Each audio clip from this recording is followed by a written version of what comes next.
Welcome everyone to today's social system mapping OnRamp session for May 13th, 2024. Your hosts today are me, Christine Capra, and Kara Martiner, as usual. We have two great guests that we'll get into, introduce in a moment. But let's go ahead and start like we always do with introducing ourselves in the chat of the Zoom chat. So first piece we would love, no, I'm sorry. Slow down, Christine. I'm just getting myself fully present. I'm just noticing it's just our agenda for today is we'll do chat intros in a moment. We'll talk about, I'll introduce social system mapping. I should have crossed out our theory of transformation. I keep forgetting to do that. We have Naryan Wong, who many of you have met in other contexts with him sharing other maps, and Danielle Johnson. They're going to share their recently made Limicon Social Network Map. So we're excited to see a new map, and we'll do questions and answers as usual. And for those of you who are new, we have the formal session, as formal as it is, which isn't super formal, but we have a structured intentional piece that goes an hour.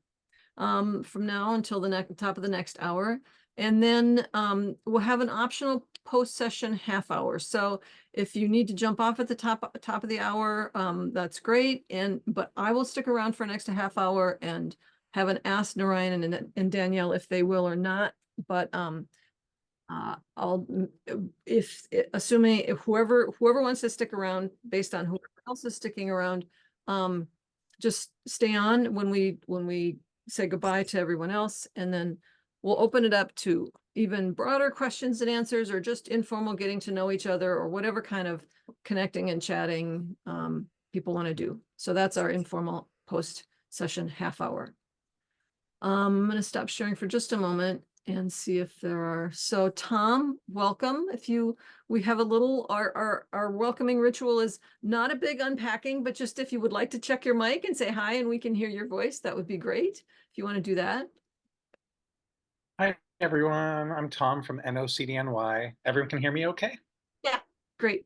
Okay, great. I'm trying to figure out, I have a funky speaker on my output, so I might do a little tech tweak on my own, so I apologize. Yeah, no, nothing to apologize for. So, but thanks for saying hi and putting your voice into the space. And Karen, hi, welcome.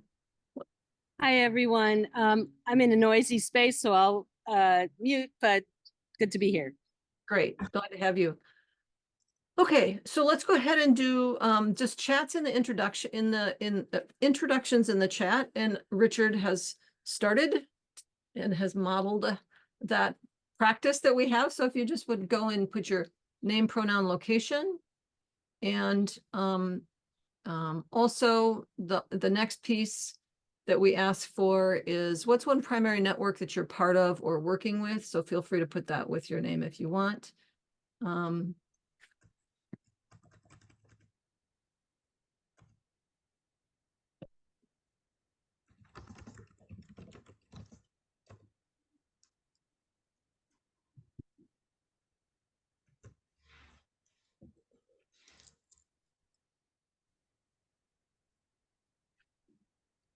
I heard that there's a little Toronto pod developing of in-person mappers face to face.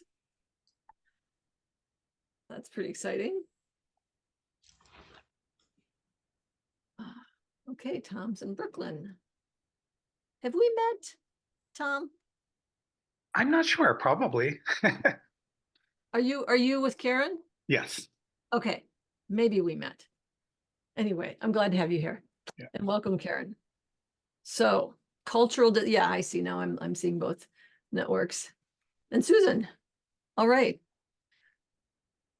Great. And then what brings you here today is our last little intro thing. So to the degree that it's possible for us to guide, to move towards what brings you here and make sure that you get that the need that prompted this resolved. We would love to know what that is. And here we have Drew joining us.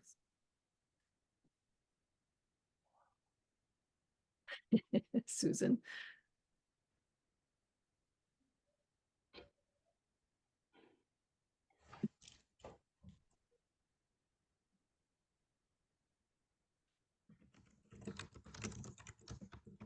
I'm going to go back to sharing my screen. Great. Okay. I'm just going to wait. Hi, Drew. Welcome, Drew. Okay. Still getting in. I'm going to go ahead and get started. And I will check back with Drew in a minute. Okay, so we've done our chat intros. For those of you who are, some of us have seen this so many times, I almost cringe to do it again, but others of you have not, and so I'm going to do it. Which is just a little brief intro to what is social system mapping.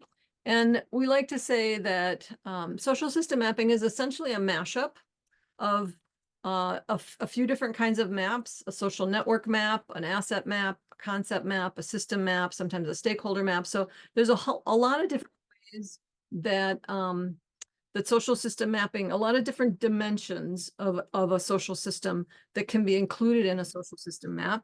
And so it has a lot of similarity to all of these, and it looks a lot like any of these kinds of maps. And it's different because it's more, it has all of them. Usually each of those kinds of maps will have just a social network analysis, or it will just be a concept map, or it will just be a system map.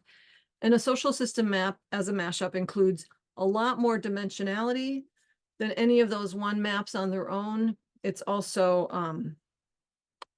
online and interactive and accessible, and it's iterative because it's dynamic. We can keep adding new questions to the tool, the sumApp data gathering tool. We can keep tweaking things. We can keep adding new members to the network. So the whole thing becomes iterative and emergent and dynamic. And we like to think of it not as an outcome, not as there's a map and then we'll have this map that we'll get to look at, but that the whole process from beginning to all throughout its lifetime is an ongoing collective practice of thinking systemically, caring for our network, caring for the connectivity of our network, and creating resilience in our network system and beyond. So again, it's a process more than a product. And the purpose of all of this complex, ongoing stuff is to support systemic transformation. That's really the underlying intentionality. And that's what it's, I think, really good for. So we are social system mapping is trying to support a global movement to shift. This movement is already underway in one way or another. You're all already working part of this movement of shifting from systems of dominance, exploitation, and extraction to systems of connection, reverence, and regeneration at multiple scales from multiple dimensions. And what we've learned in the last 20 or so years about building networks for system change is that supporting systemic transformation requires strong networks, resilient networks of wise change agents. So there's both the network piece and the wisdom piece. And the wisdom having to do with understanding how to work in complexity, and having some sense of systems, and having so we like to, oh, that's it. Okay. And then so we're working on both the relationships, and we're working on that underlying complexity wisdom when we're working on a social system map. And whether that's intentional and overt and purposeful, or whether it's a subtle underlying thing, there's a huge range of difference in there, but the process itself sort of brings both of those pieces to the fore. Okay, so the technology, for those of you who are new, there's basically two different platforms that contribute to a social system map. One is the Kumu. Kumu is a data visualization tool that is what the mappers engage, or the map members engage with. It's online, it's interactive. You can, do lots of cool things, which Naryan will show you in a moment with that. But to get at the multifaceted data that goes into a social system map, we use a very special, essentially a survey tool that was designed specifically for this process, for this kind of mapping, by myself and my partner, Tim Hansen, my husband. And so the data is gathered in the sumApp tool. So here's this survey. The data is, once you set it up, automatically flows live right into Kumu. Then someone in Kumu will have made different views, which Naryan can speak to in a moment. And so the data goes into Kumu, the map is visualized, and then we take the Kumu map and we embed it back into sumApp so that the members of the network don't have to have two different accounts. You don't have to give them all permission manually to the map in Kumu.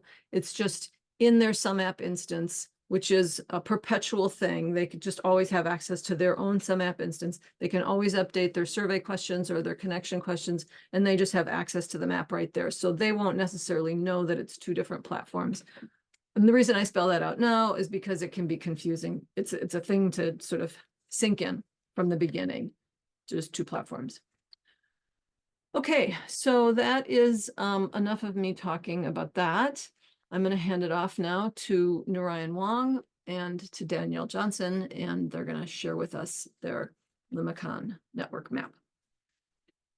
Thank you. And I'm going to stop sharing and just want to just a couple more greetings. Hello, Drew. Hi. Well, hi. And hi, Willard. It's okay. Morning, Willard. Willard.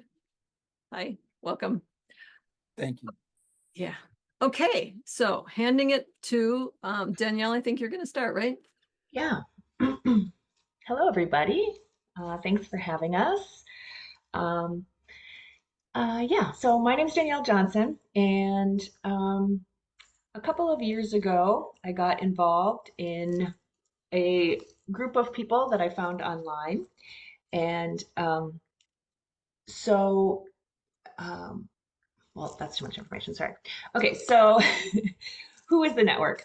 The network that we are talking about today really started off pretty undefined walking into Limicon. And in fact, one of the purposes of creating the event called Limicon was to help to kind of let people self-select into the network.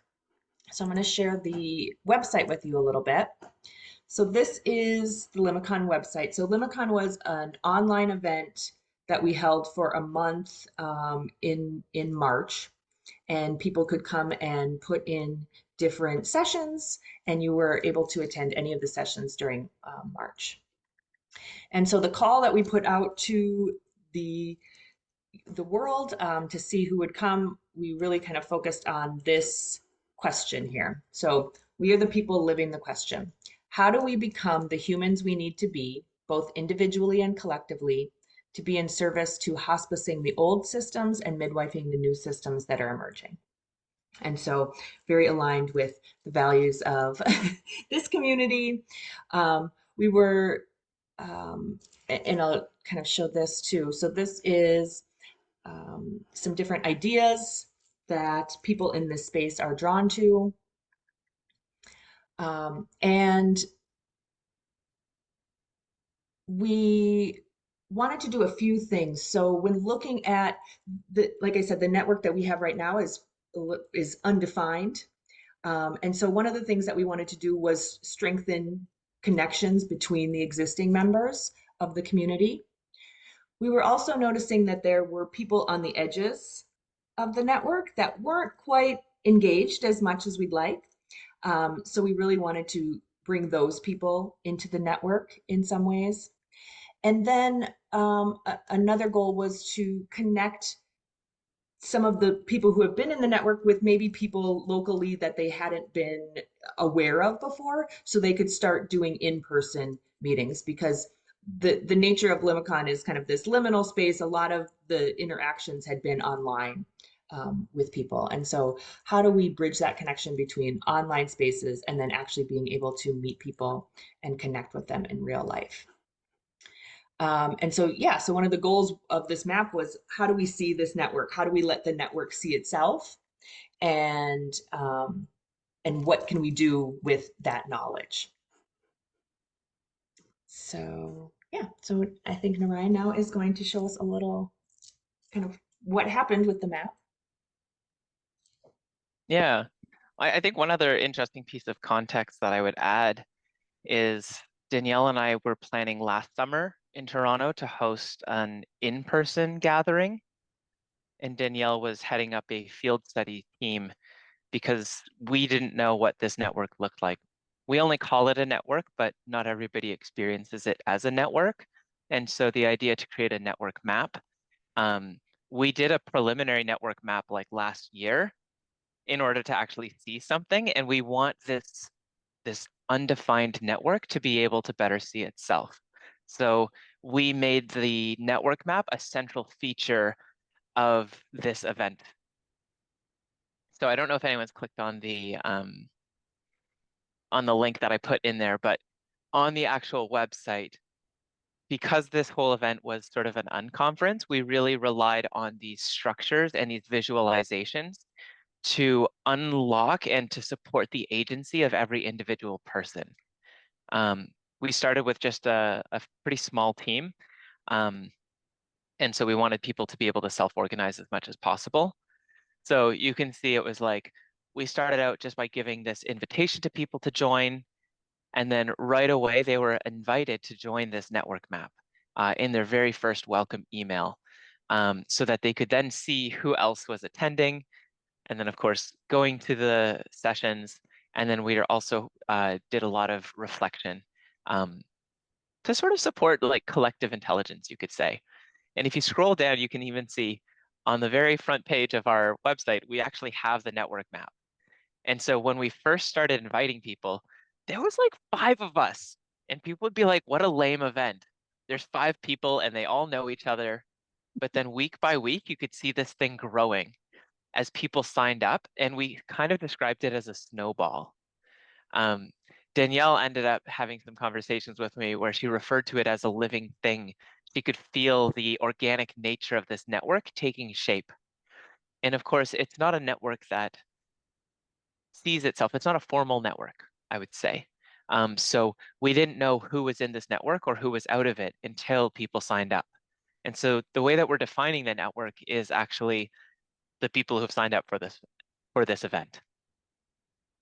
And so, of course, as people sign up, they get to see sumApp if they click the link to join the network map. We tried to keep our survey relatively tidy. And some of the things here, I'm just trying to think about what we wanted. We wanted to create surface area for connection. And there were a couple of views that I wanted to have in the network map. So that's why we also sort of said, which of these fields are you in? We also included a question on what people may offer and a few wishes for people. Early on in Limicon, some people actually hosted a session where they went through the map with a small team, like whoever showed up, and started to categorize what people could offer and what people were looking for in order to do a little bit of an offers and needs matching. So that's this smaller team of network weavers could actually help to facilitate some more connection early on in the space. In terms of number of people, we had about 320 people, I think, sign up by the end of it. And throughout the month-long process, people continued to sign up. So we did encourage people via the email to say, go and connect with more people, update your connections, that kind of thing.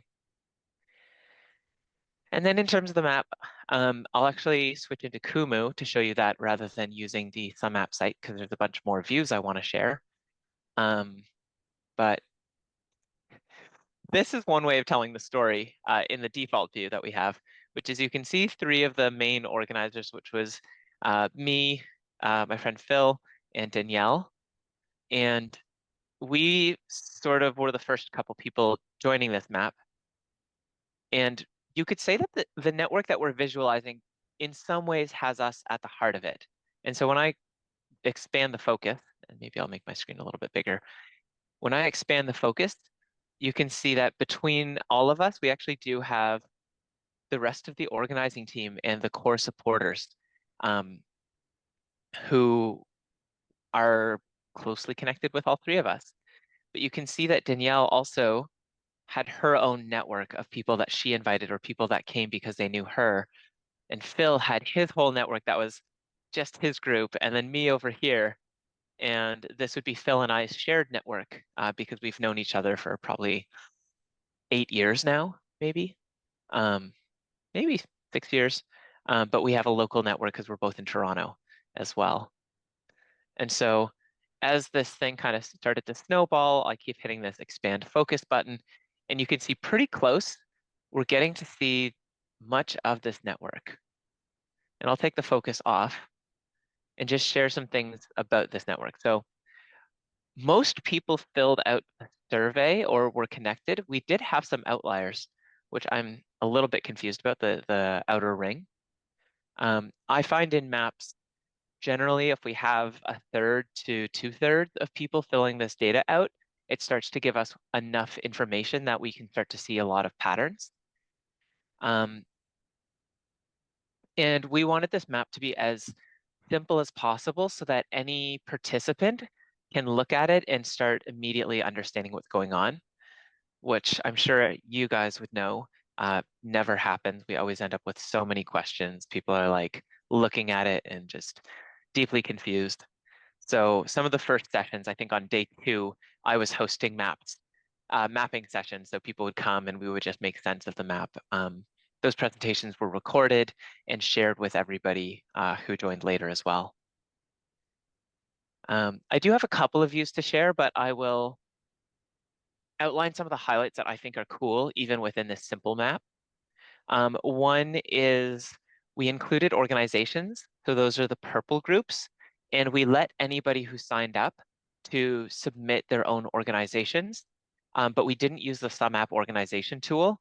I just manually went in and just changed the color to organizations if need be. We found it would be a little bit more confusing, I think. I could be wrong to go the other route, but this worked pretty well for us as well. And in the basic map, which is what I would say most people were playing with, we only had a couple of features in it. So down at the bottom here, you can see I've got filter by connection strength and showcase areas of interest. So I'll just start by showcasing areas of interest. Within this unconference, you kind of think of these as multiple concurrent streams of interest. So one group in here was really interested in future of work. So if I click future of work to focus this, this was a view that the future of work stream actually paid a lot of attention to. So the spotlight feature in Kumu, which I love, just highlights all of the people that had selected this as one of their top 3 areas of interest. And we could see that this area of interest actually didn't have a lot of connectivity in it. There was a cluster over of here, a bunch of people that kind of live on the west coast of the US. And some people who'd been working together in an organization called the Present of Work. So there was a bit of a network over here, and it seemed like there was also another bit of a cluster over here of people that were interested in this, but we wanted to start hosting sessions so that the people attending this event would start to come together and we would increase the connectivity. I'm not seeing that here, but I think there's more connectivity now than there was before. So that was the areas of interest. It could let us visualize who is interested in what, and were we already seeing communities of shared interest joining all together. So ecology and the environment, you can see there's actually a bunch of people all interested in that, and they did seem to come in as a cluster. Or development and growth, this would be a community that I invited in. Actually, that's most people here, so yeah.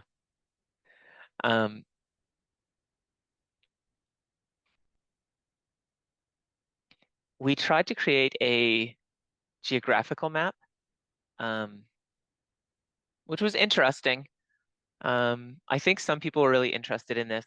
One of the big things that we wanted with our event with Limicon was we knew that there was individual people living all around the world that felt somewhat isolated locally, and that they wanted to connect with other people who are interested in this. And we were hoping that we would get enough density that people living in the same area would actually say, "Oh my gosh, I didn't realize you were also interested. There's like 5 of us in our geography. Maybe let's do some in-person meetups." So there were a couple of cities that actually used the geographic feature to create some local meetups. Although kind of what we can see is um, there are some big, this is a very geographically distributed network.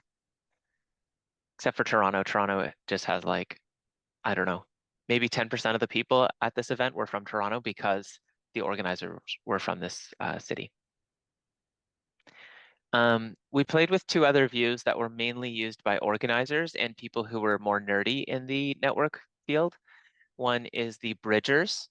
So we used the, in metrics, we did social network analysis looking at the bridgers. So these are the people who really connect this network. And this was actually really important strategically for us as we were inviting people in to join this event because we relied on social connections.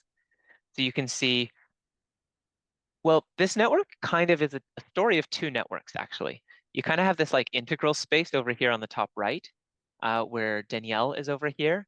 But we also had Layman Pascal and Eric Reynolds and Joe Lightfoot, who were immediate supporters from the very beginning. They were part of the people that sparked this idea, and they have big networks.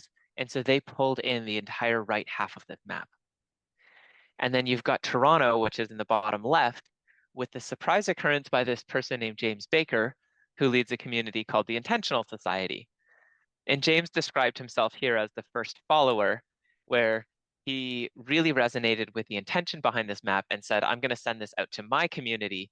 And so there's a whole bunch of people from his community that he invited, which are kind of all over the map because they already were really interconnected.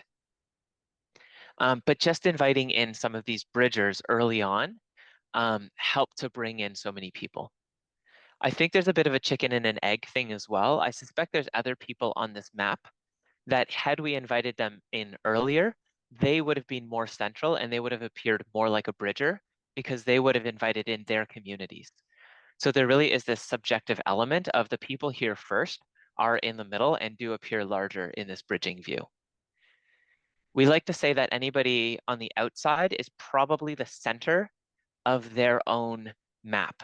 If Terry was to make her own Limicon, she would be the center, she would be the biggest node, and we would see an entirely different constellation of communities centered around Terry. And I might be on the outside of this community with a much smaller dot, not knowing as many people. So this map has helped people to talk about where they are. Are we on the edge of this event? There's probably a lot of innovation at the edges, but it also may feel like they don't have as much belonging. But people on the inside may feel a lot more belonging, but may find that they're surrounded by people who already think like them. So these are just some of the patterns that continue to happen throughout the event. And I think I'm going to pause on that note there. Oh, I might actually do one more thing. Using the strength of connection we found was really helpful.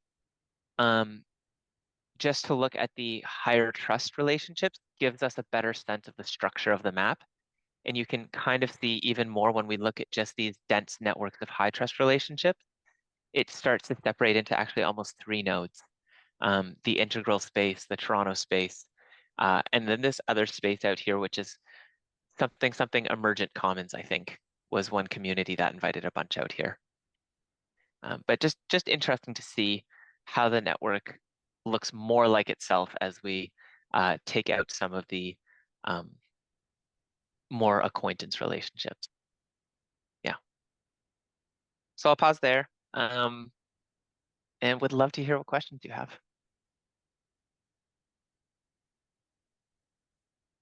That was really cool, and you did a really great job of showing the structure and talking about the structure in a way that we don't usually. You brought some new framing and attention, so that was great. I appreciated it.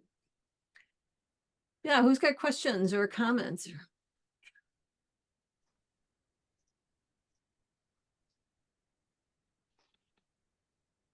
And I'll just say then, while we're still waiting for people to gather their thoughts, I want to show you another way you could handle the organization purpling thing without doing the dual elements. I'm gonna just make a comment on that at some point. Just a little technical secret, but I don't want that to be our starting point. So help me remember, but I'm not going to stop there.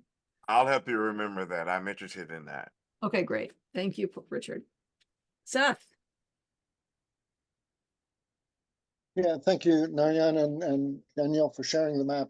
It looks very interesting.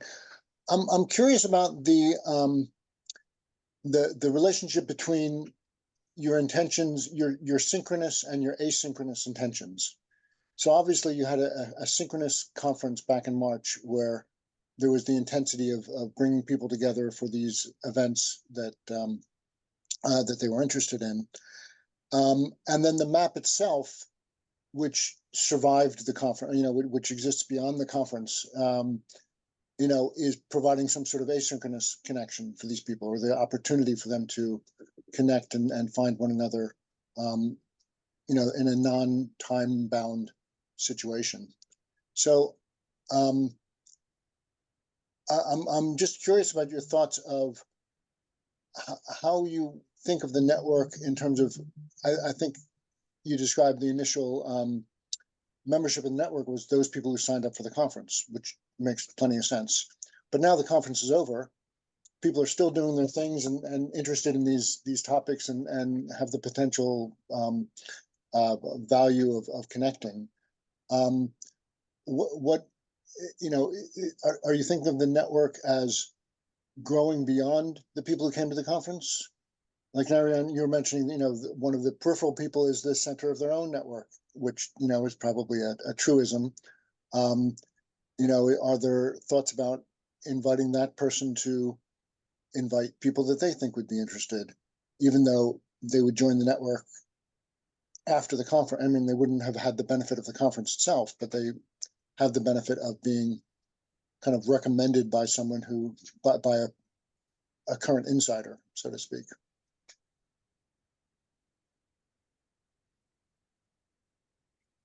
Danielle, let me know if you. I am definitely still working on what happens next with this network. I'm not sure how many people have utilized the actual map afterwards. I know that some of the relationships and crews and connections are continuing after. We're still feeling some of the reverberation and energy coming off of that. It was a month-long event, a month-long container. So that, I think, gave space for some deeper connection within the container itself. And I think that is part of what's been helpful to continue collaborating after that. And yeah, I think part of the reason I'm here, at least, is to kind of, or will continue to be here, I think, is to explore the future possibilities of the map and how we can continue to use it to strengthen the network, because that continues to be a goal within kind of the larger space. And you're absolutely right. It's like, okay, now we see kind of this first group. And there was, I was one of the organizers, and I didn't have time to invite all of the people that I even wanted to be there. So I think as we're looking at how the map grows, there's definitely room for some of that stuff. And I want to add another piece that you sparked for me, Seth, which is like one of our goals in this kind of network is we want lots of one-on-one connection. We, like in our final survey, it's like we wanted to ask, did you connect with somebody one-on-one outside of one of the scheduled events? We had 160 crowdsourced events over the duration of the month. So it was wild the amount that people love to come together in groups. But I think the deeper connections, the stronger friendships come when people are like, hey, I'm gonna fly out to Boulder. I want to hang out with you. And I saw you, I met you at Limicon. Um, I think the map enables that, but we're not doing a very strong push to encourage that. I know there's some people within the network that do that naturally, these sort of like natural network weavers. And we know that those are the people who have had like 10 one-on-one conversations during the month of Limicon and after. And I think if you get like 5% of the people that are starting to do that, it shifts the group norms around meeting up with people. Is this the kind of thing where people do send open invitations to each other or not? I would like to see, if we run this event again next year, more of that happening. And if we run it again the year after that, that even more of that happens. And it may spark people's curiosity or awareness just because we do have the network map, so they would know how to do that. But I think this map as a tool is pushing the edge of how people are currently organizing. Thank you. I especially want to hear from those of you who are just still learning about social system mapping, who are new to the topic or are still wrapping their heads around how it works, especially those hearing from people who have questions that are sort of need to get answered so that they can understand it more deeply at the more procedural level. And there are no dumb questions. Susan, hi. You knew I was going to have a question. I am really curious about, I work with a lot of nonprofits who really don't have a budget. And so I'm curious how this can be accessible. Are there levels of access to this? Because I think it looks overwhelming and I'm not sure how it would be budgeted for. Naryan, do you want to speak to that? You've done this as a professional. I mean, I do it all the time, but my response is probably is probably fairly specific. So do you want to take that? Yeah, sure. I'm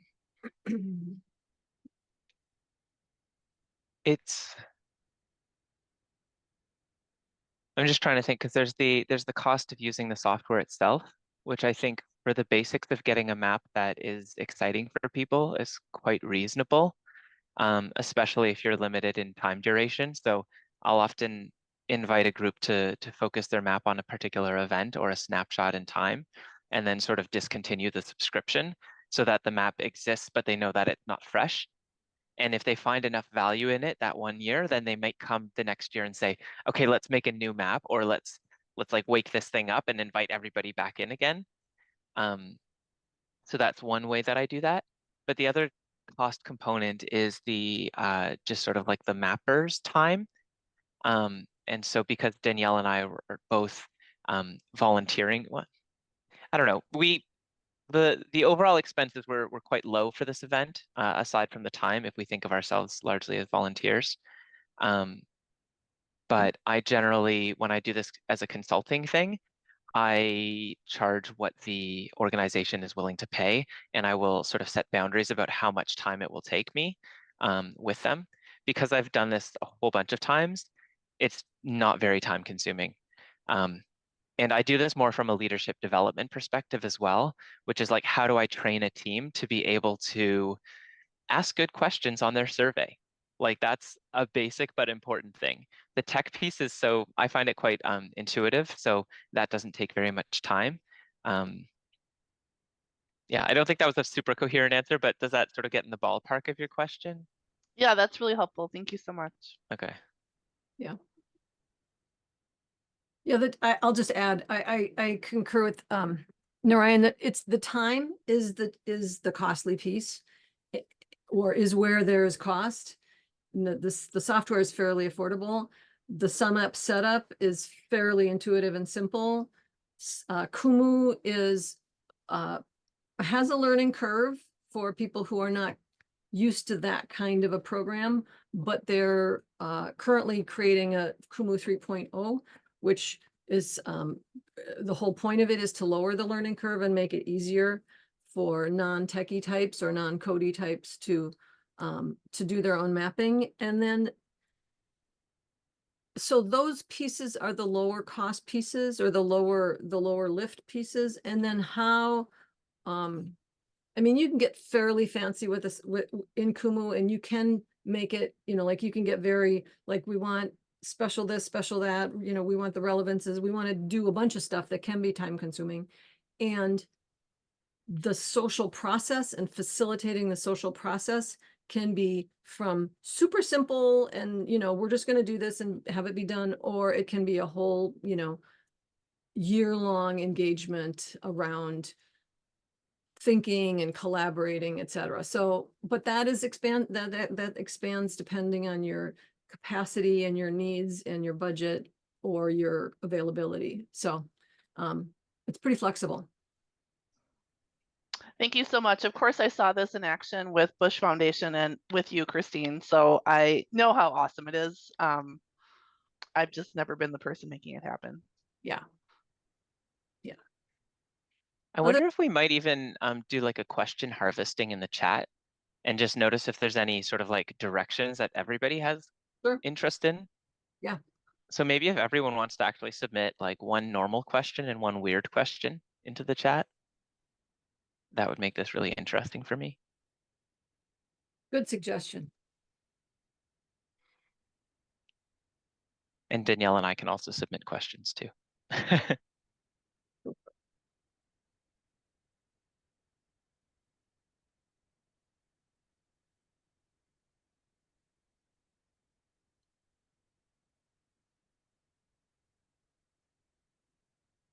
There is a question about bridgers already.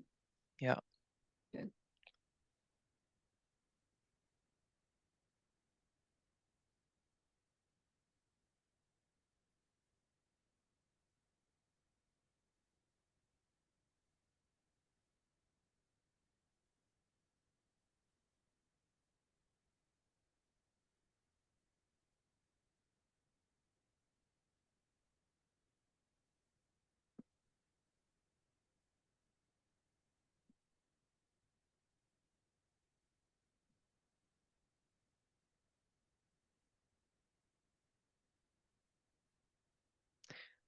And we also have Daryl here who attended Limicon. So if you have questions for somebody who would hold the participant perspective, Daryl would be the person. Danielle, I've done a lot of talking so far. Do you want to pick one of the questions?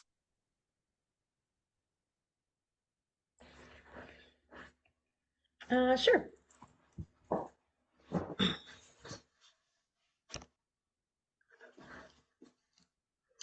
So Seth asked about the connections after Limicon and how we know.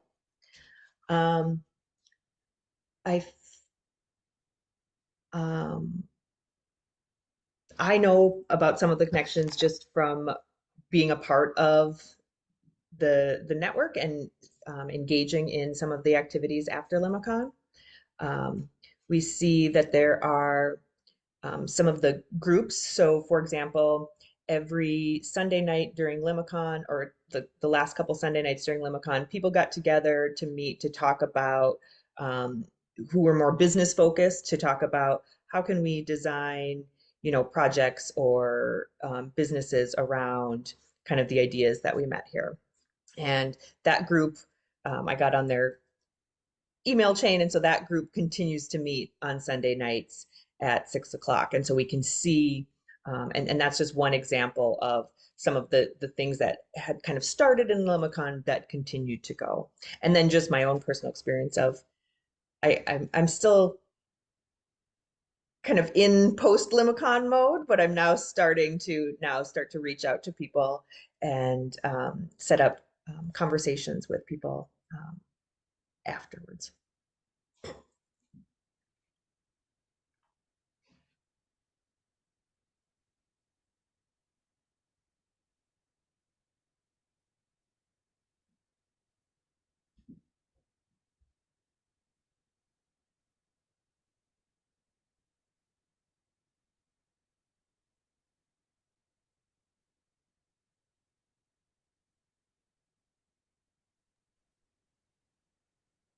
I'm just going to look at Karen's question here on bridgers. Are bridgers determined on the map based on their number of connections or also something else? A bridger is the number of times you appear on the shortest line between any two other people on the map. So it's not the number of connections, but if there was like a network over here and a network over here, to get from this person to this person, are you on the shortest line between them? That would sort of give you a point for being a bridger. So information flows through a bridger. And I also think of them as bottlenecks as well. They're kind of the gatekeepers of information that can either enable information to flow from one part of the network to another. But if they're very quiet or if they leave the network, you lose a very key piece of information flowing.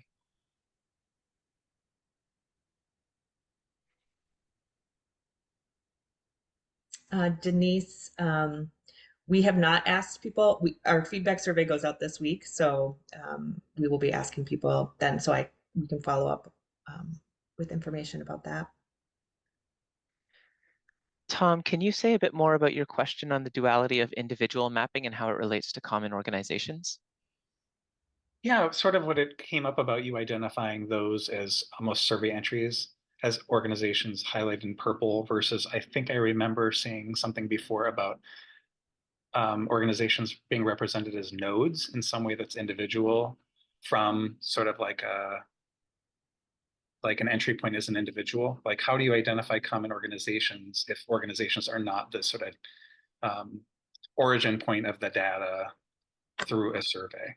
You know, like, are there aligned ways that people are like, we're connected through this organization as an identifying characteristic of the survey, and then the way that that's displayed on the map in addition to other individual information? Does that make sense? Maybe, and maybe that even goes to Christine, the thing that you wanted to share as well. I'll share in our map, the organizations are just a person. So if they had another email, they could sign up, but put their person's name as the organization name. And people, as they're looking through the list of people, also see some organizations and they can say, how well do you know them? Christine, you mentioned that there was another way of doing this. Well, there's a couple other ways, but I was going to just point to, so Tom, just so you know that you can, in sumApp, you can have a separate survey for organizations and a separate survey, like different surveys for organizations and individuals, and you can get rather complex in the relationships amongst the two types of nodes. That's not what Naryan and Danielle did.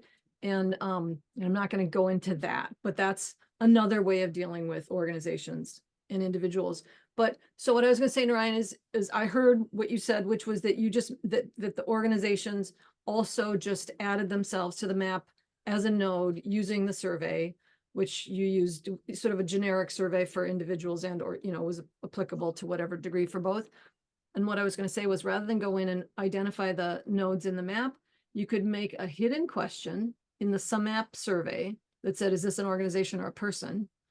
Keep that hidden, but at some point, like at the point that you would have gone in and made the dots purple and Kumu, just unhide that. You go through and yourself indicate, is this an organization or a person, so that you're not confusing anybody. And then you would have a dimension to decorate based on, so that you could keep adding more organizations without having to find them in Kumu. And that might be easier and it might not be easier, but I just wanted to say that was another way of doing that. It's kind of how we did it. We just used the segment field. and created a segment called, and so I was just using the members list, and I would go through and it's just easy to see which one's an organization. I would change the segment to organization. Yeah, that's even, if you don't need the segment for something else, that's even simpler. Yeah. Yeah. Okay.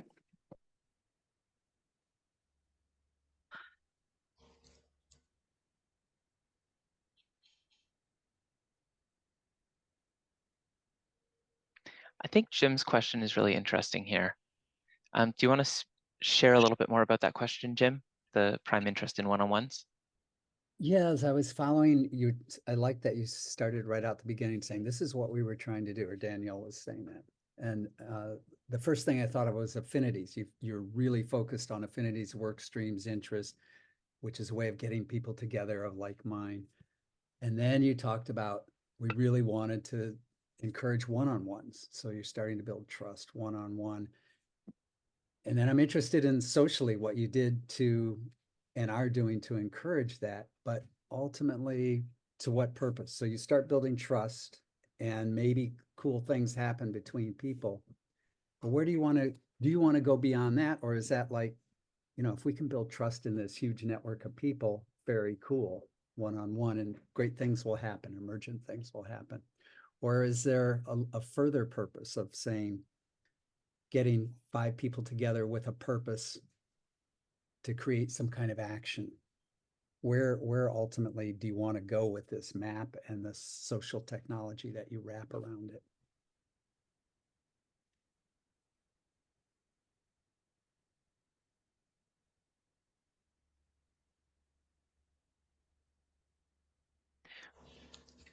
The organizing team had different perspectives on that. And so there were multiple things at play, and we didn't know what would actually be possible with this gathering and with the map. There's a way in which I could imagine 300 people joining, and for some reason, their actual norms and behaviors with each other creates this beautiful, one of our organizers refers to it as an origin event, where everybody is able to look at the map and to see the questions that people are holding and to spot deep similarities in what we're caring for. And they end up through a variety of different group processes, really feel in touch with all of the different parts of the organism. And so maybe I'll weave in that second question there, that like, how would you describe the map as an organism? But for people to leave the event with a sense, like a growing sense of, I am a part of a larger whole. And I have some intuitions about what would enable that kind of perspective taking. Like when somebody else says this on the map, or when I meet somebody else in a breakout room and they're telling me about what their life is like, do I feel like I'm really seeing them, and do they feel seen by me? And how do we enable all of that seeing to happen over and over again, rapidly, and to such a level of depth that people say, oh, there is a we here. When I look at the network map, I actually see a we. And I see this part of the network map, and I know they think differently, but they're caring for something that I also care about in a different way than I am able to care for it myself. And there's a trust there that's implied. Maybe it's not an action orientation, that kind of seeing, but it's more of a being orientation that I think a lot of collective action could come out of. From that felt sense of we, I think it would become obvious some certain next steps. Somebody would say, I'm going to convene this action group, and the whole organization, the whole network would say, yeah, that makes sense because that supports us, that supports the stuff that we care about. That didn't happen here, I don't think, to the level that we wanted it to. My story is that we weren't ready. This was our first time doing this, and we've witnessed many other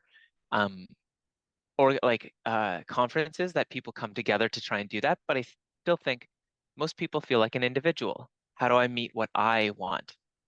And maybe they'll meet somebody else and they'll have a one-on-one, and maybe it'll be somewhat transactional, or maybe it'll be like really friendly and doing that deeper relationship building. But I don't know yet around the shift from one-on-one relationships into like high trust crew organizing around the like 5-person level, all the way up to the 150 or even the 300. We don't know what does that thing between different steps. So if other people here are studying that question, we would definitely love to connect. Yeah, I'm gonna, I think I'll say I just want to comment on that and then wrap us up and go to the informal session.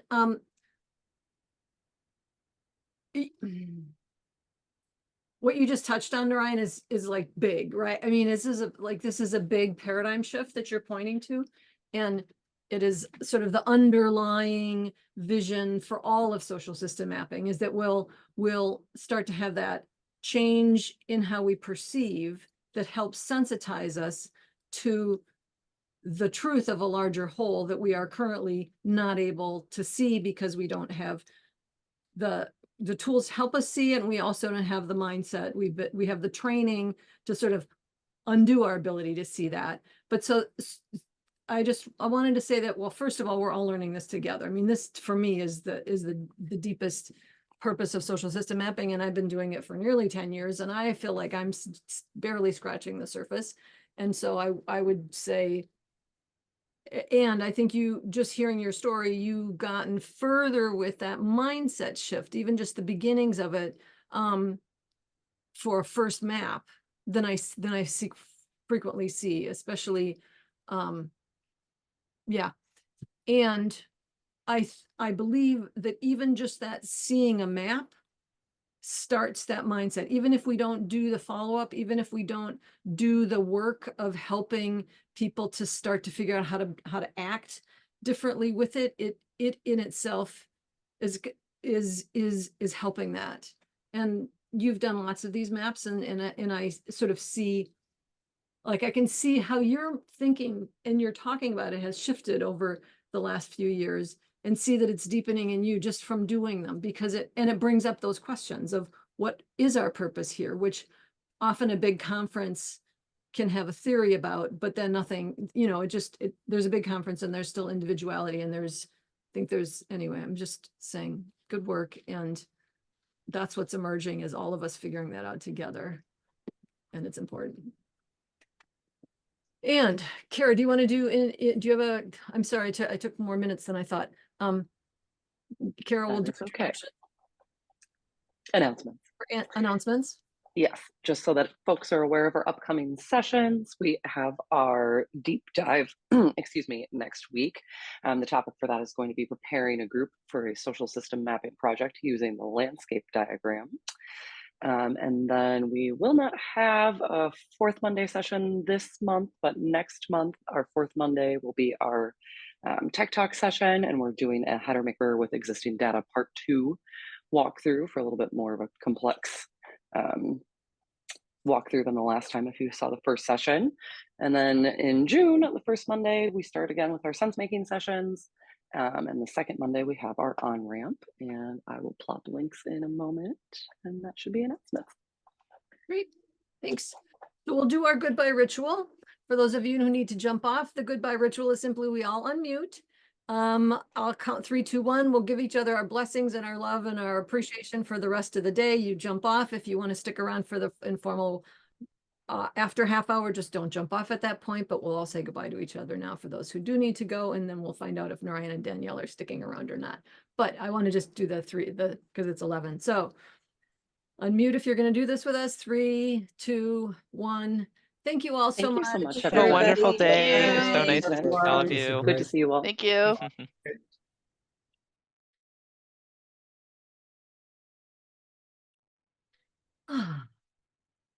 So Naryan and Danielle, I don't know if you were forewarned. Did you know that we were going to do a stick around half hour? And are you prepared for that? Are you planning to? You can leave. You don't need to stay. Well, I've been preparing for this all weekend. Okay, great. Yeah. I'm happy to stay as well. Good. Okay. So more questions or thoughts or? I have a thought and a question. Danielle, I think when you were describing the Sunday night regular gathering of these people who are interested in the business side of, I don't remember exactly. I think that's terrific. I mean, I think that's really a big success indicator that you brought these folks together and that they have some sort of oomph of their own to be able to continue. And so I was wondering if, and so what occurred to me when you mentioned that, and the fact that you said you're going to be, I don't know, sending out a survey or somehow reaching out to these people for follow-up coming up. If one of the purposes of that reach out might be to ascertain insight into what those Sunday night people are doing or any other subgroups that then could kind of be then reinvested into the map itself. Because, you know, you guys created this map with certain assumptions about what you wanted to achieve, which were well informed and intentional. And then these other people come in and they start running with it, which is terrific. And they have their own thoughts about why it's important for them to meet on Sunday nights and continue to invest their time and stuff like that. So I think there may be very valuable lessons in terms of that subgroup that then could be made available to the larger group, or could enhance the success even just of the subgroup, because many of the people who are meeting, many of the people who are not meeting with them might actually be interested in it, but didn't respond properly to the initial questions and weren't invited into the Sunday night gatherings. But now that things are moving and they have some other purposes and they've progressed from where they originally started, there may be more interest even among people who were already in the group but just didn't raise their hand at the right time.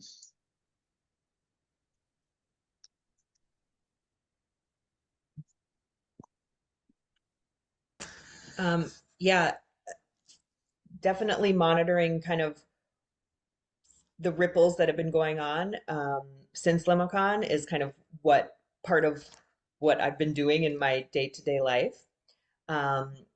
And yeah, we've definitely been talking about what that looks like, how we can facilitate that process a little bit. I don't know that we've come to any kind of decisions around that, but I think at least for some of us in this network, or whatever it is now, this is who we are as humans and what we're doing with our life. And so looking for how that can continue on and how to make that stronger is just going to be something that we continue to do. So yeah, thanks for the suggestions and the comment. I don't know if Naryan has any. I was just thinking maybe next year sumApp wants to come Maybe. to Limicon. Maybe we have a bunch of like different systems mappers who can all make their own maps. Each person gets their own view. So You each invite your own friends. Like, yeah. Yeah.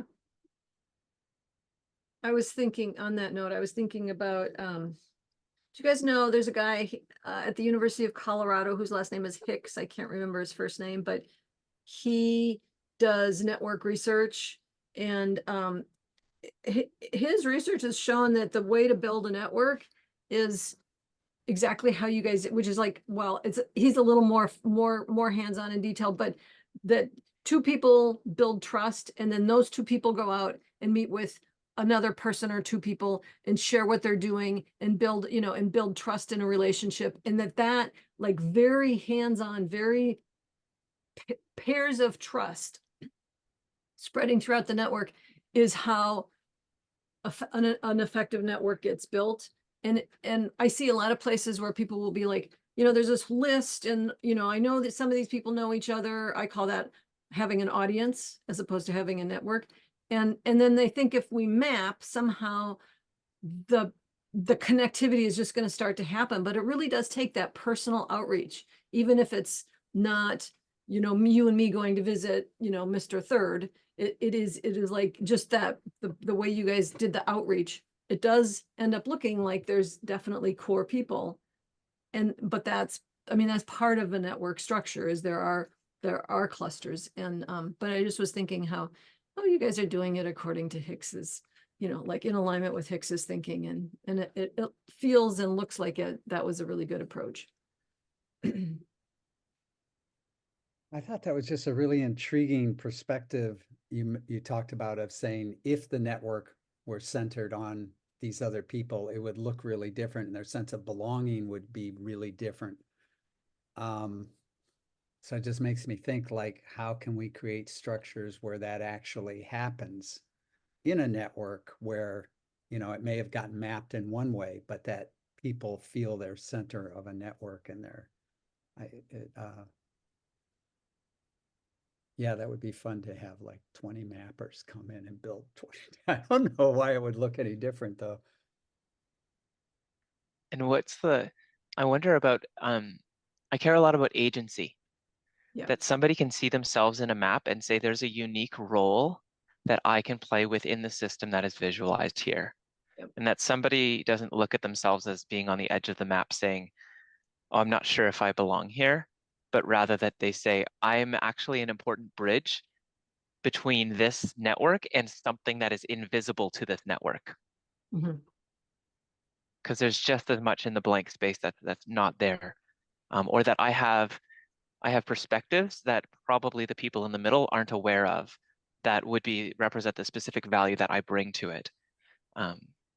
And yeah, how do we increase the agency of every person in the map by increasing their awareness of where they are relationally? That's a really valuable question.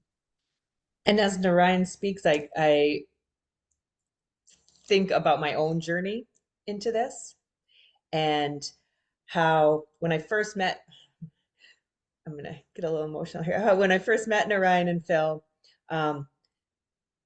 I was still pretty tentative and really on the edge of the map. And I kind of even felt like I don't have people to invite to this event, really. Like I'm new here.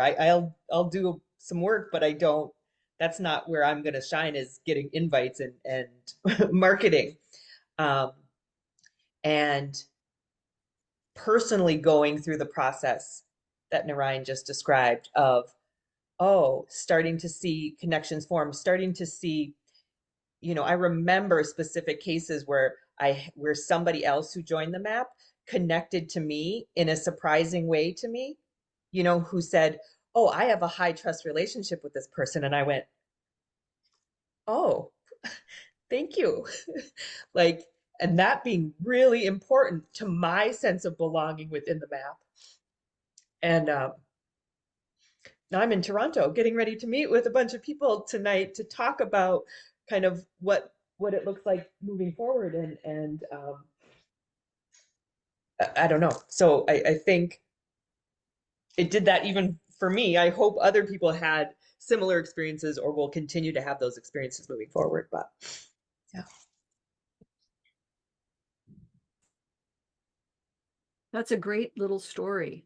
And like, we're always looking for the little stories that share the value or share the how the why and the how and the mindset. And just if you had that little story in a little video and could insert it into your profile in the map, that would be really great.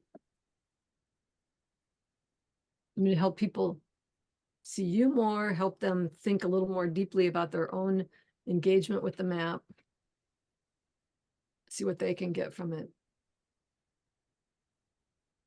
Well, perhaps if I have access to the recording afterwards, I can snippet it out. Well, I think Kara, we can even get you a speaker view of that piece of just her face in there so that it's higher whatever density. Yeah, we would love to give that to you for that purpose. I agree. That's a really nice story, and it's very nice that your reaction to having someone having reached out to you like that or having connected with you like that is it's so nice that gave you such a positive reaction.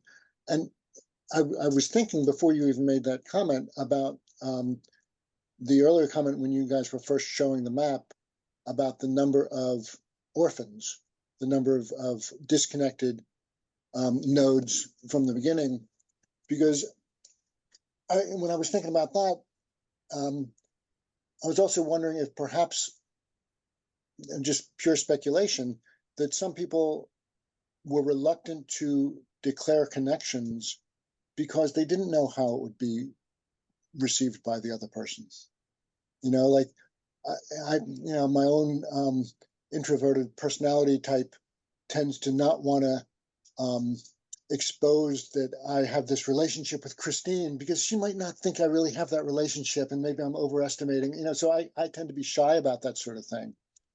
So when you do the follow-up with other people, who are the isolates or who are the orphans, maybe you could ask them more specifically, was there a reason why you chose not to indicate a relationship with anyone? Did you really not have a relationship, or was there some other thing that might have impeded you? Because and it's tough with a public map like this as well, because that relationship is being exposed to the world. Yeah. Anybody can find this on Kumu. I found the map before our session today, and I can see that relationship and do whatever I want with it. I don't know what I would do with it, but if I had malicious intent or something, it's exposed. So I can imagine that might be something that would inhibit some people from sharing too much. I don't know. Yeah. We did hear, this is something that came up in the mapping sessions, but people like talking about a shyness of like, what if I think we're a 4, but the other person only thinks we're a 2? What does that mean? And there's a part of me that smiles, because even asking and verbalizing that question, I think, is like, yeah, let's take that question seriously. What would it mean for you if you felt more strongly connected to somebody than they felt for you? And like, let's just ignore the fact that everyone's using different scales, and that can be really serious to some people, but be held really lightly with others. I think is actually quite developmental to open up those conversations, and for people to like, looking at the map can just explode the curiosity. How did these people meet? Why is this way? What's going on? And I think in terms of the network that becomes self-conscious, I imagine that it has a lot of curiosity about its own connections and about what it means to you to say this, and you're curious about what it means when I say that we're connected in this way, because that's some form of confusion that we may be able to sort of work through by making it visible. Yeah. So in some ways, I say it's a feature, not a bug. Yeah. Have you all seen I wrote a blog post about that called "Whose Connection Is It Anyway?" Kara, if you could find it and throw it in the chat, that'd be great.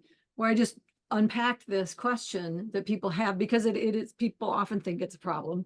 And but I was just, as you were talking, I was just thinking, what if there was like a little 3-minute video of 2 people who have a different perspective having a conversation about, like, to me it's a 1 because blah blah blah, and to me it's a 3 because blah blah blah, and then they could be saying, oh, I didn't ever think of it from your perspective or that way, or oh, now I understand why it seems like like just a little teeny vignette that could be somewhere that would help people, like, actually, because what you just said is really important, Naryan. In our initial response is to go, that's a problem, we need to hide that. And just like a little scenario that helps people step into it and be curious and say, oh, I could have that. I could look for everybody who said a different response and reach out and say, could we have a conversation about our response differences? I mean, that would be a totally novel way of people approaching that. And it would be kind of cool to see that in a network. Well, and There's don't you a- think you see that every day in real life? I was recently at a funeral where literally 12 people said this guy was their best friend. Yeah. And there's no way this guy could have said, if he had to pick a best friend, but they all were like, he's my best friend. And those are like those magic network weaver people that like make everyone feel amazing and special, right? Yeah. But even, I mean, aside from network weavers, this is true in every single case. Every single one of you would probably report their relationship to me differently than I would report to you. Like if just the 9 of us did it, we would have a different interpretation. There would be a whole lot of different interpretations regardless of network weaving. And I think that us helping to just get real and understand that, yeah, we have different perspectives, and that's just fine. It's great.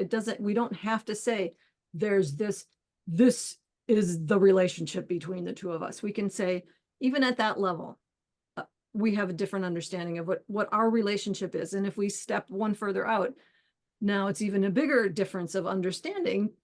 And that's natural, and that's normal, and that's healthy. And part of the map is to help us see that and inquire into it and be curious. That's why I say to my nieces and nephews, you are my favorite niece named Clara or Omar.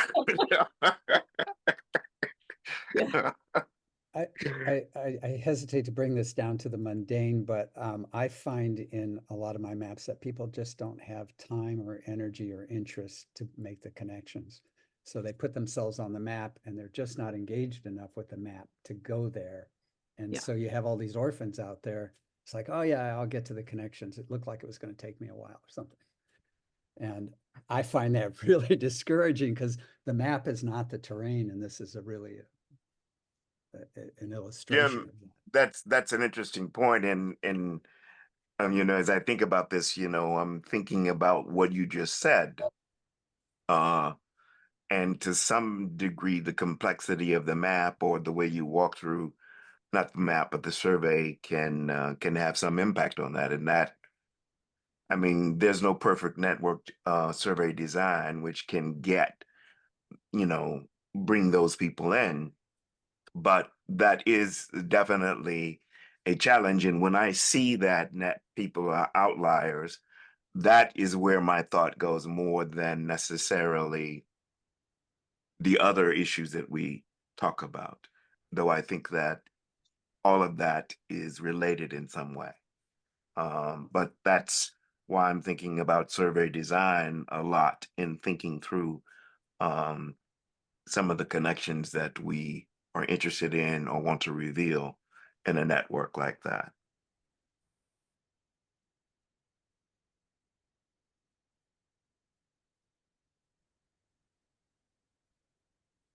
You know, I see that. there's survey software that specifically maps email connections or texts.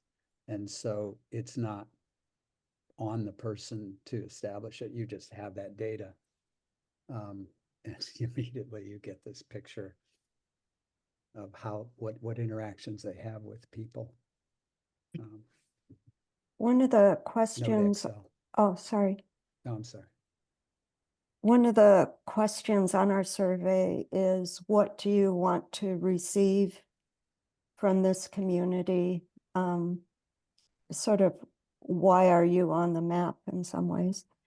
And for some people, it's just that they want to learn new skills. So they aren't necessarily wanting to be connected, perhaps. If they see it more from a technical, gaining a new skill that way. I was also going to say that, you know, things aren't necessarily reciprocal in the sense that probably some of you have had the experience where someone says to you, you changed my life. And then you think, well, I don't even remember saying that, or, you know, it's sort of a feeling of being puzzled. So I think that's an example of a uneven one that is just part of a range of what can happen in terms of connections.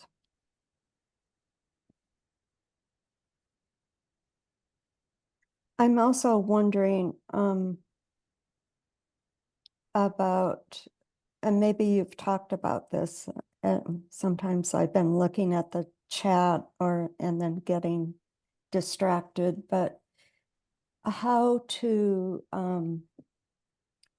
map the results, or I hate to use that word, but of connections. Like quite often we are unaware of action that does happen as a result of even very simple one-to-one connections. And if there was a way to map those,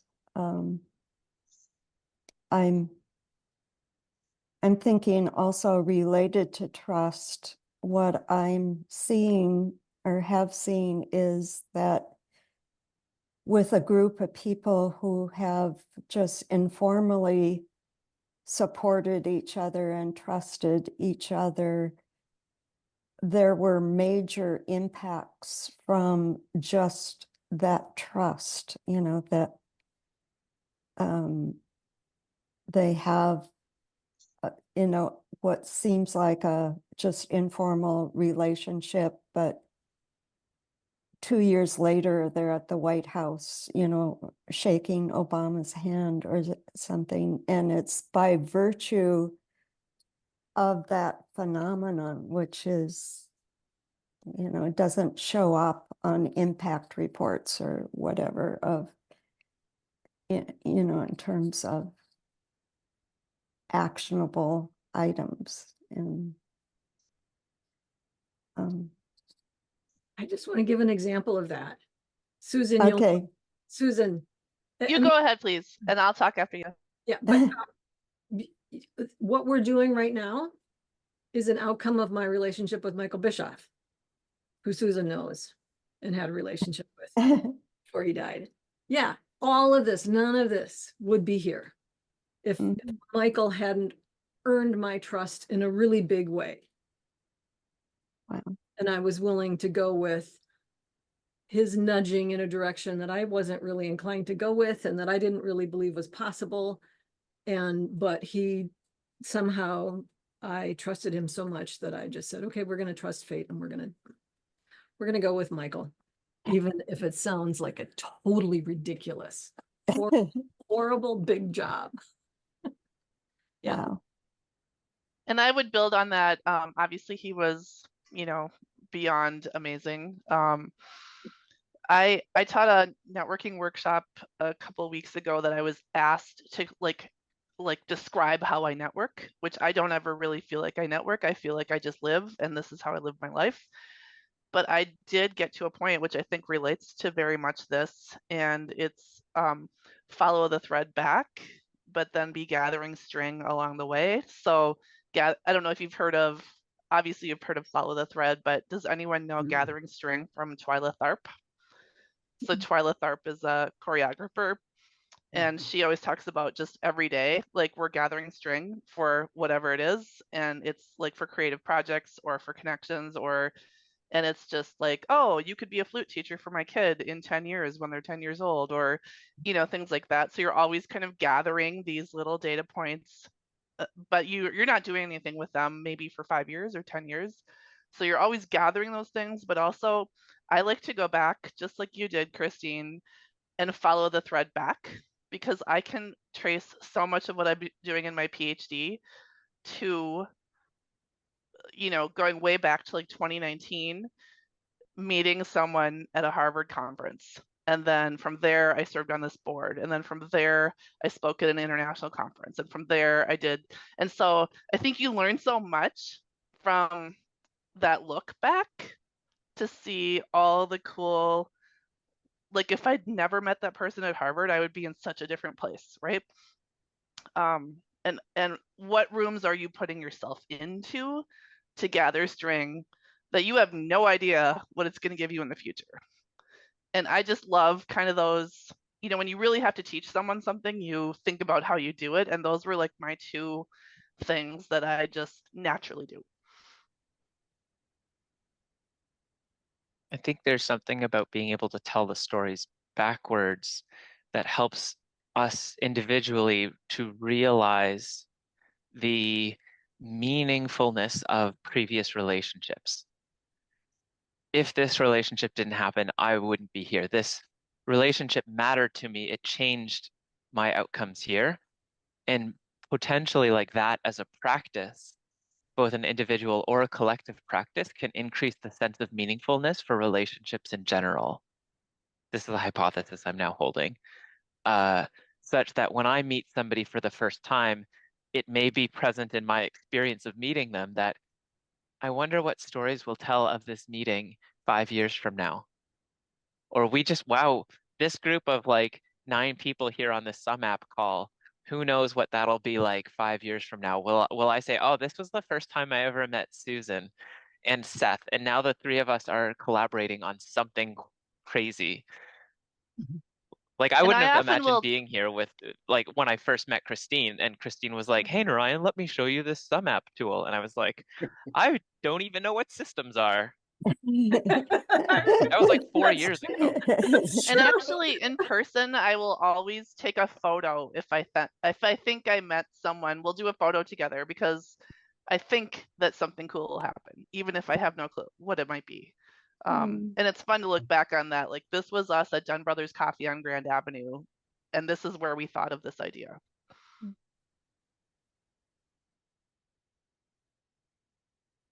I'm curious if you all intentionally used weaving in this process. It didn't sound like it was explicit, but that you were more focused on this pairing. I can invite somebody on an invitation model. By weaving, do you mean And, introducing person to person? yeah, creating triangles, saying, "Oh, you and you should meet," and relying on the fact that I have a good relationship with you, and I have a good relationship with you. Good chance you guys are going to have a good relationship. June Holly style. I'm don't proclaim to be a network weaver. Again, just something I'm new at, but I know I personally did some of that, and I think other people more mindfully. I think Naryan can speak better to this because he knows those people, but I think some people more mindfully did that as well. But there were times when I was like, oh, and even sometimes just a feeling like, I don't know why, but you and you should have a conversation, and just sent that email between the two people saying, you guys might want to talk. I don't know why. Just get to know each other. Yeah. That practice was Denise, definitely alive. But our bigger, we didn't structure it so that that was really supported. That was just sort of something that happened. The structure we supported was anybody can submit an event and it'll appear on the group calendar that anybody else comes to. So most of our convenings had somewhere between like 20 to 30 people. Wow. But Wow. most of them were created by pairs or trios. Two people met saying, "Oh, we just had a really cool conversation in a breakout room. Let's schedule an event for next week to dive into that conversation." And then 15 more people show up because they're also interested in that conversation. 160 crowdsourced conversations. That's pretty impressive. It sounds like that's almost a micro solidarity crew structure to build those. We use that language a lot. Yeah. And I just, Denise Challenger that was on the call, and well, you know her probably if you're Toronto, and Ben in the weaving lab, using intentionally trying to build and track triangles, might be an interesting conversation if you all haven't had that with them. And it seems like Ben's work and others have been the same sort of ilk of let's create a space and see where people can come together. Something interesting around triangles, I'll just connect this to a conversation I had earlier this week or last week. In the Loom community, I ran a session on developmental friendships. Friendships where we are aware of them changing and growing as we develop as people. And we had started with 3 people who themselves are a developmental triangle, where they've been hanging out together for 10 years, meeting monthly in support of each other's mutual growth, development, healing, like that kind of thing. And so I almost, and one of the insights that they described is, I think of every relationship in my life as developmental. Any relationship I'm in, I am changing and growing, whether there's tension, conflict, or more explicit learning. But the thing that sort of shifts it to what they meant by developmental friendship was an awareness, a shared intention to learn and grow, and a shared discussion of like, what does that mean to us? Maybe it means we bring the shittier parts of ourselves and the hard challenges that we're facing, but also like the things that have most excitement for us. And so I wonder about this forming of triangles, but where do the triangles have a conscious understanding of being a triangle and how that would be different than the more subconscious triangles. Yeah. Yeah. It's the bottom of the hour. I need to jump off. If people want to stick around, I would be happy to give someone else host. So I can go if anyone, if there's a desire to continue the conversation. If everybody's ready to jump off, then we can just say goodbye. I'm interested in what Naryan was talking about the developmental friendships, but Do you both want to stick around for another few minutes? Do you have that capacity? or if you just send me some information, Naryan, that would be fine. Just exchange emails and start a conversation? Yeah, I'll put my email in here. And Richard, I added in, that's very similar to or exactly what a mastermind group is. So you can either kind of buy into a mastermind group or create your own. I've created my own, and it's exactly that. So Richard, did you grab Naryan's email? I did. Okay, And then. I'm putting in the podcast that were the 3 people that I just mentioned to. This is an cool. earlier conversation where they mentioned this. Cool. Okay. Are we ready for the goodbye? All right. Thank you. Thanks so much. Bye-bye. 3, 2, Thank 1. you. Bye, everybody. Bye, so much. everybody. Bye. Thank you. It was really great. Thanks. Bye.